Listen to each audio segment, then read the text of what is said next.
It's April 30th, 1967, and thousands stand before a grand opening ceremony for the Deltona Corporation's newest project, the master planned community of Spring Hill. The three Mackle brothers, Frank Jr., Elliot, and Robert, cut the ribbon to the development. Three flags are raised, those of the United States, Florida, and the Mackle Corporation. Beginning in the 1950s, real estate first started to mass market lots on a near industrial level, building large subdivisions and creating a national market for property paid for via installments, with Florida and the remote Californian deserts being the first candidate regions.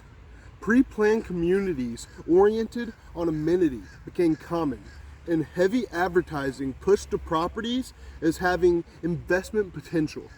Land sale continued to rise throughout the 1950s, and the 1960s would see an unprecedented rate of new subdivisions being created. This is the environment the Mackle brothers and the Deltona Corporation operated in. The Mackle brothers founded the General Development Corporation, or GDC, in 1954. The brothers were initially selling houses in the Miami area until they began to advertise outside the state, promising a 10-year installment of $10 a month with a $10 down payment. The brothers were soon awash with money and would begin to establish developments throughout the state of Florida.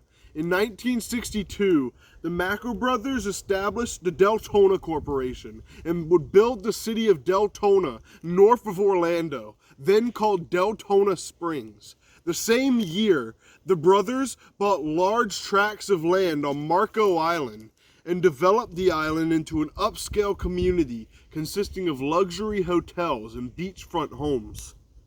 With their newfound fame and renown from developing Mackle Island, the brothers moved on to build another development with the Deltona Corporation in 1967.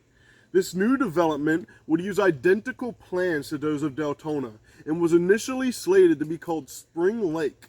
However, Spring Lake was already locally in use, so the brothers called it Spring Hill instead.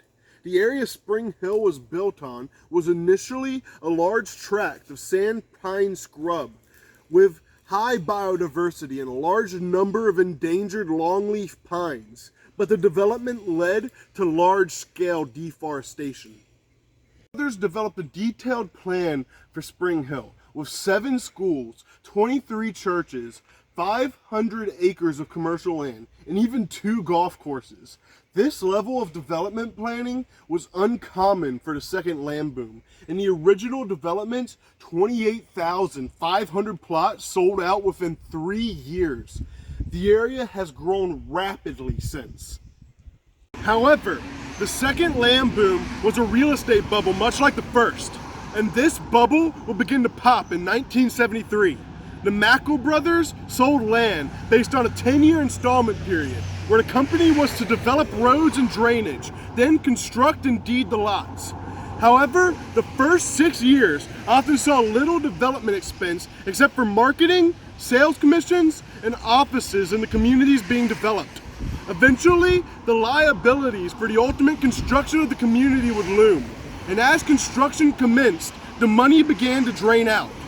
The solution for the company was to buy, plot, and sell more in order to generate revenue to construct the plots sold a decade earlier.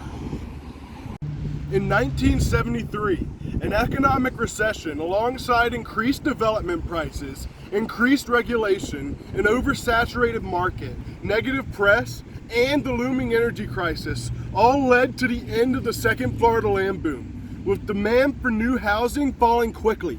As the Mackle brothers companies built up the new communities, they were reported to have the feel of company towns, as the developer built the roads, sewer and water plants, marinas, and even operated landfills. The General Development Corporation split with the Mackle brothers in the mid-1960s.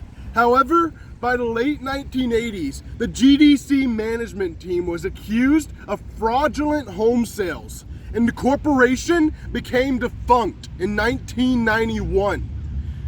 The building behind me is the old Mackle Brothers corporate office building where they sold the houses in Spring Hill.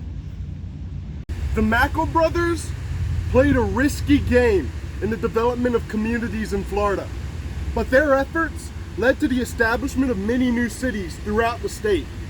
The legacy of Florida's second land boom can be found in suburban centers and developments throughout the state. And this untold chapter of Floridian history is extremely important to the development of the state.